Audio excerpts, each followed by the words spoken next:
My party was thus composed. I was leader. The second in command was my brother, Alexander Forrest, a surveyor, H. McClarty, a police constable, and W. Osborne, a farrier, and Shrewing Smith, these with Tommy Windich, the native who had served me so faithfully on the previous expedition, and another native, Billy Noongale, an intelligent young fellow, accompanied us. Welcome to our very first story on early Australian explorers. I'm in Kings Park in Perth, WA, and in trying to find the first story, we were looking for an explorer with lots of firsts, somebody with a bit of a reputation. Now, don't get me wrong, all explorers did firsts. They were the first to everywhere. But John Forrest had more than his fair share of firsts. See, he was the first Australian-born explorer in Western Australia.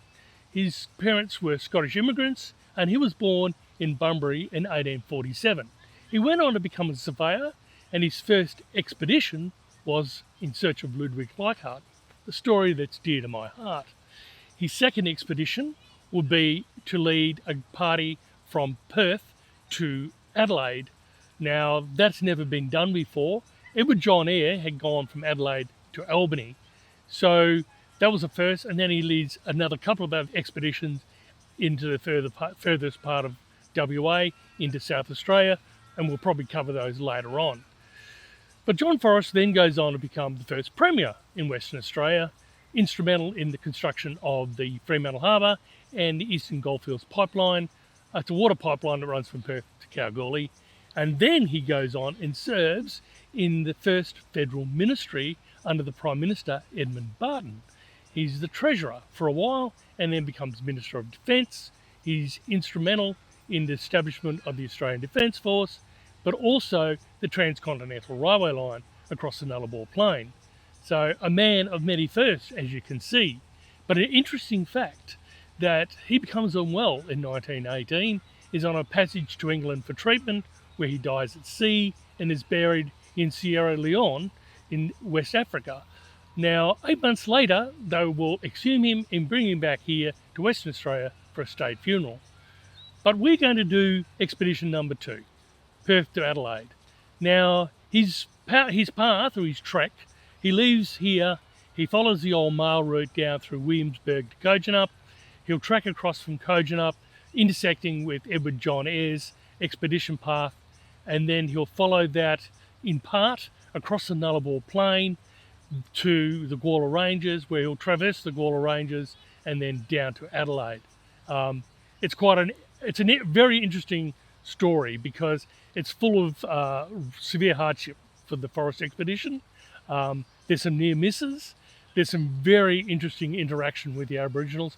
I was fascinated to read this, and I'll share it with you in the story.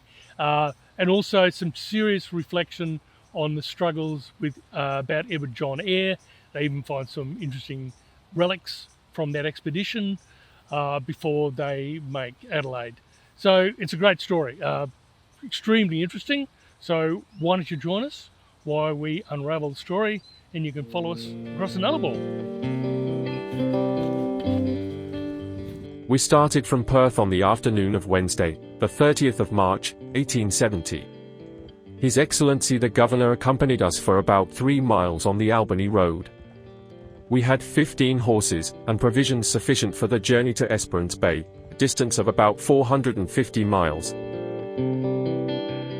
The expedition leaves Perth, and they make their way down to Cojan, following the old Albany Road. This area was first explored by Thomas Bannister in 1831 under the direction of Governor Stirling. The reason being, Governor Stirling said to Bannister, I want you to go down, find some pastoral country and find a direct route to King George Sound, modern-day Albany, because that's where the deep sea port was. And so anything of consequence that had to go from the colony by sea had to go via the King George Sound. Now, Bannister leads this expedition down to King George Sound and misses it by 80 kilometres and almost perishes in the process. I think he needed a better navigator. The reason they had to use King George Sound was that Fremantle didn't have a deep sea port because there was a big rock bar running across the Swan River. It would take several decades before that will be removed and they could build a port or a harbour at Fremantle. So the mail would then be taken to, and all goods that needed to go by sea would have to go down the old Albany Road. But they did try to find other ways. They went by York, they went by Beverley, they followed the old Albany Road, they even used Bunbury. But by 1853, it was going to be the old Albany Road as a mail route. Now, after Thomas Bannister went through there, it wasn't very long, and the free settlers would take up land allotments and anything that was useful down that path as well. Thomas Bannister put his name on a large number of the land allotments as he went through. Now, those settlers are going to need protection because this is very early on in the colony and it's pretty wild out there. So Governor Stirling assigns the 21st Regiment to provide protection for the mail and the free settlers. And he builds a set of barracks at Fort Bannister. Fort Bannister is about 5 kilometres east, of Williams, and there's another set of barracks down at Cojan. The barracks at Cojan still exist. So the 21st Regiment was assigned to provide the protection. As I said, my grandmother used to say her grandfather, my 3 times great-grandfather, John Thompson, used to escort the mail down to Albany via Cojan and Williams. Now, as kids, we used to take this as a bit of grain of salt. She even said he was bitten by a snake while crossing the river with an Aboriginal guide. But it turns out she might be telling the truth. So my great-grandfather probably went to Fort Bannister and Williamsburg, and here we are following in his footsteps, following my ancestors down to Cojan. Crazy, isn't it? Anyway, so we're using John Forrest journal to tell this story. So from Perth to Cojan, there's not a lot in his journal to describe what's happening. And the reason I think that is that this is a well-worn track that they're on, because by 1863, this is not just a mail route through the scrub, this is a well-formed track. So I think this is, there's places to stop, there's places to get, provisions for his horses and blacksmiths and that sort of stuff. So I don't think they actually think the expedition is really began until they leave Cojan. And they make for Mr. Graham's homestead. Then they go on through the town of Edicup. Now, Edicup doesn't exist, but if you go there on a farmer's gate, he's kindly left a little sign which shows Edicup, where the town used to be. Then they make their way down to Martinup. Martinup doesn't exist either, but as we went past the Martinup Road, I did notice some buildings on the left, and behind it were some ruins. And on some further research, it looks like that's where the Martinup town site, or maybe it was just a homestead, used to be. The expedition's now going south. They're going to head down towards the Parlinup River, follow the Parlinup until it starts to go in a more southerly direction, and then the expedition heads in a northeast direction up towards the homestead of Jeramongup, owned by a Mr. John Hassell. Now, Mr. Hassell has just recently, early 1860s, built himself a homestead. I betcha he was pretty happy to see people go through, because he is right on the edge of no man's land, and having someone go past would have been a great joy. And he'll be able to show off his lovely new homestead. From there, there's an interesting point, because the Hassells actually stayed at Jeramongup and owned that whole land allotment for 100 years. In the 1950s, the Land Settlements Board would actually buy it up to carve it up for further smaller properties, which would then lead to the lovely town of Jeramongup.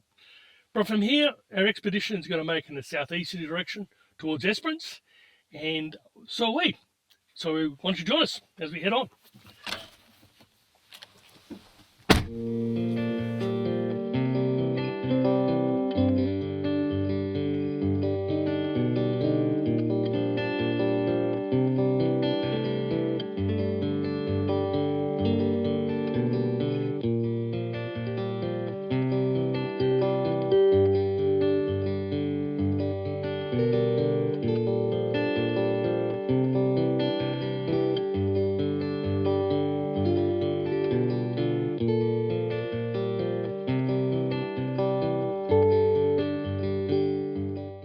Around Jeramongup was rich grassy country, but beyond it we passed over scrubby undulating plains for about 16 miles, camping, on the night of the 14th, on a small branch of the Fitzgerald River, near some granite rocks called Dwertup.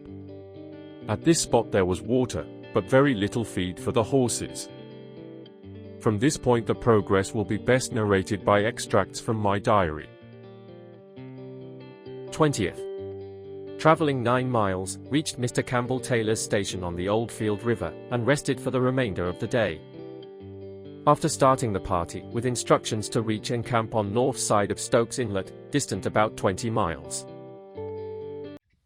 As you'll see from the map, Forrest Expedition camps at the top of Stokes Inlet. We tried to camp there, but all the campsites were full, so we moved further down the beach. But Forrest Expedition will make its way through this part of the world on its way to Esperance. But this is a great opportunity just to see how dense this vegetation is and how hard going it would have been to cut the way through this part of the world.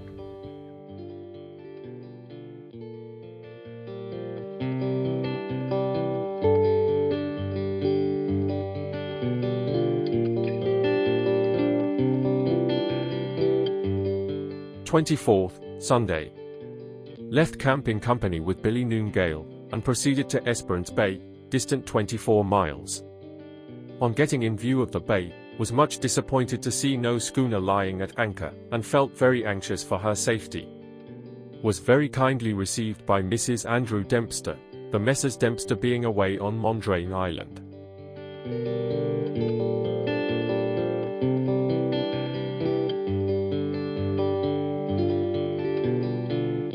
We're here in Esperance, WA, and it was on the 24th of April 1870 that the expedition party arrives here. They climbed to a hill nearby to check for the Eyre in the anchorage. It's a supply vessel coming from Albany, and it hasn't arrived. Now they're pretty anxious because they need that ship, and they need a ship quickly to reprovision to head on towards Adelaide.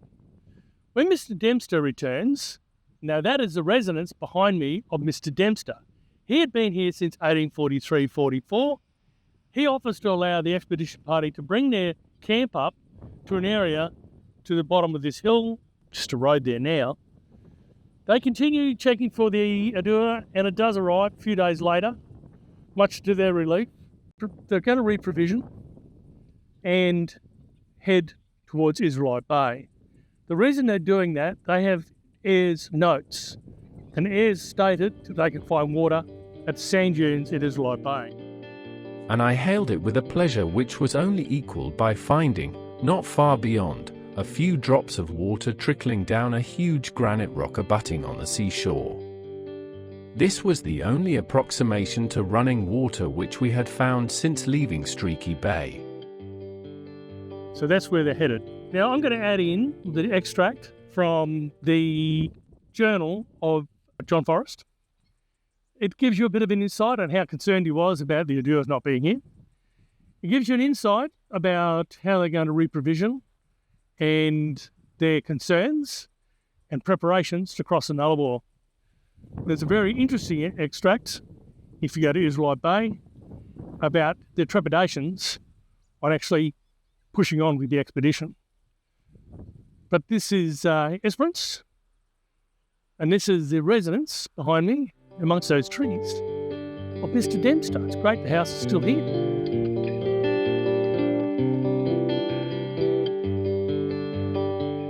"29th. Shifted camp back to the homestead, and camped in a sheltered nook near the head. On ascending the lookout hill this evening, was rejoiced to espy the Eyre near Cape Le Grand, making in for the bay, and at 8 o'clock went off in Messrs. Dempster's boat, and had the great pleasure of finding all hands well. They had experienced heavy weather, but everything was dry and safe.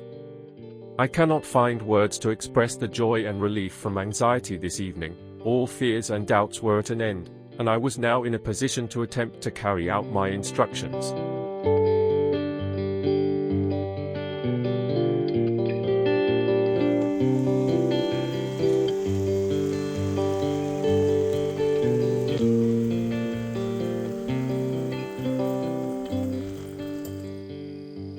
So the expedition had left Esperance and making away along the beach, along the coast, to Israelite Bay.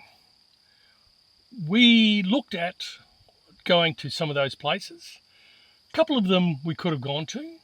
The most significant, I think, would have been Israelite Bay for a number of reasons. The old telegraph station's there, and there's a lot to see along that way. But the problem for us was the last 60 k's towards Israelite Bay is pretty average. It's, experienced four-wheel drivers, and I've said before, I'm not a gun-ho four-wheel drive person, that they find it tough going. We're by ourselves. We had a 5.2-tonne Ram and a trailer and no additional vehicle. So if we got into trouble, it would be trouble big time. And it was warm. So you know what it's like. You get hot, you get flustered, error of judgment, things go south pretty quickly. So responsibility reigns supreme out here. And so we decided to backtrack to Norseman and up to Cojan at the blowhole, about 5 k's to the west of Cojan Roadhouse. I want to go back to talking about Israelite Bay and the journal entry. I want to put that up again and let you have a read of it. We felt that we should inevitably have to encounter considerable difficulties, and perhaps even fail to reach Eucla.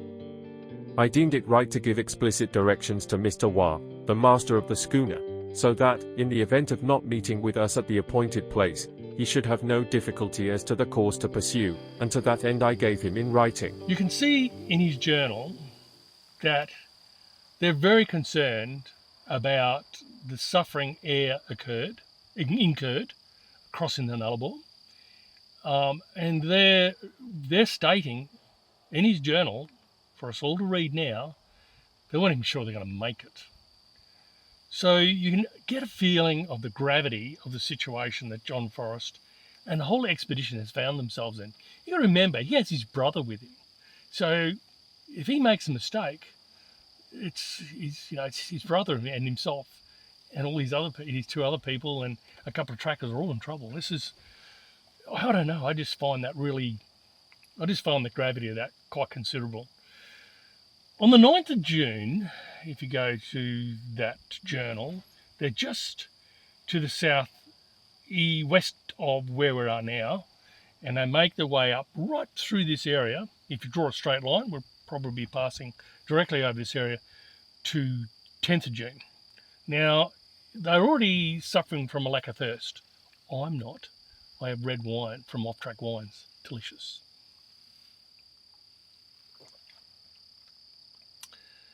They're suffering considerably from a lack of water. They're finding enough water to keep them going. 10th of June, they're going to head back down towards what we know today is Eyre Observatory and that section of beach. On their way down, I'm not sure whether it's on the 11th or 12th of June, they make an entry in their journal. And I'm going to put that on screen, and I just want you to have a quick read of it. To the westward, those grand precipitous cliffs, from 200 to 300 feet high, and Point Dover, near which Mr. Eyre's overseer was murdered, could easily be discerned, and while thinking over his hardships and miseries, we turned our faces eastward, and there saw, within a few miles, the water we so much needed.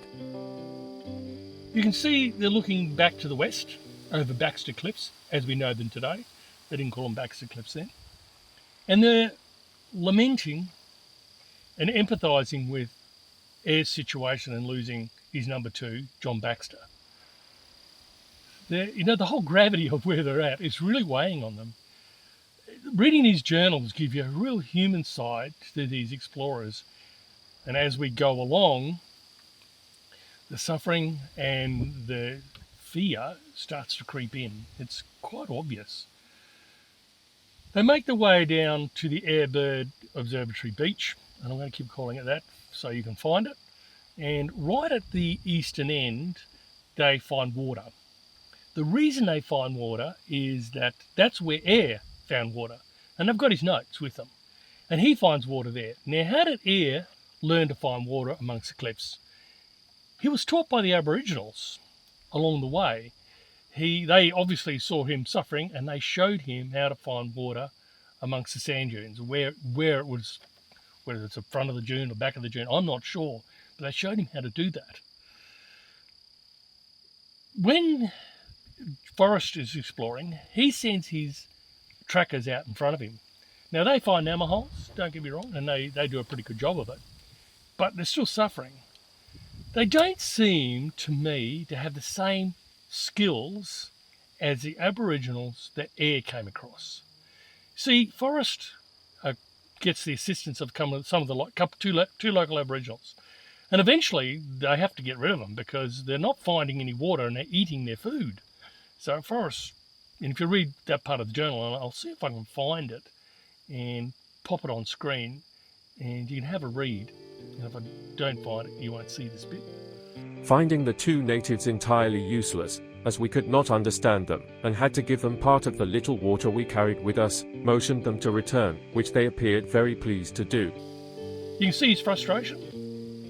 So he has to get them to move on because they're really no use to him. So it appears to me that 30 years, because Eyre comes through here in around 1841, I think it is. Correct me if I'm wrong. Forrest is here in 1870. 29 years, 30 years later, and the Aboriginals appear to me to have already lost some of their skill sets. And I find that really fascinating that that's actually coming through in the stories just over this little piece. So they make their way onto the beach, they find the water that Eyre has alluded to, they dig it up, no problems there. But also find a collarbone of a horse, I think it's a collarbone, it's in the journal, and some leather bits and pieces. Now, I'll see if I can find that, and we'll pop that on screen so you have a quick read, because I find this stuff really fascinating that after 30 years, you can still find artefacts of a previous explorer. And this goes on in lots of stories, but let's pop this on screen. Tommy Windich found shoulder blade of a horse and two small pieces of leather. They no doubt belonged to Mr. Eyre's equipment, and, on reference to his journal, I find he was here obliged to kill a horse for food. Pretty cool, hey? So now they're going to step off onto the Nullarbor Plain proper. Where are they heading? Eucla, another provision from the Adelaide. And obviously, I'm going to pop something on screen which is really interesting. At Israelite Bay, he gives an instruction to the skipper. Have a read of this. You will remain at anchor in Port Eucla until the 1st of September, long before which time I hope to reach and meet you there. No signs of myself or party appearing by that date. You will bury in casks under the Black Beacon. He's left an instruction for the skipper of the Adelaide that if he doesn't turn up at Eucla, what he has to do. That's pretty serious. So they're making for Eucla. For a reprovision, they know they're going to limit amount of water, and it's going to be a pretty tough trip. They're already psyching themselves for it. We're going to Eucla tomorrow. We're going to show you where they make it to the Adelaide, and we'll cover some of the stories tomorrow night on what happens along the way. But here's to John Forrest, Alexander Forrest, Hector Neil McClarty, Wian Osborne, and those two magnificent Aboriginal trackers that made it this far. We've already had to make a detour. We can't.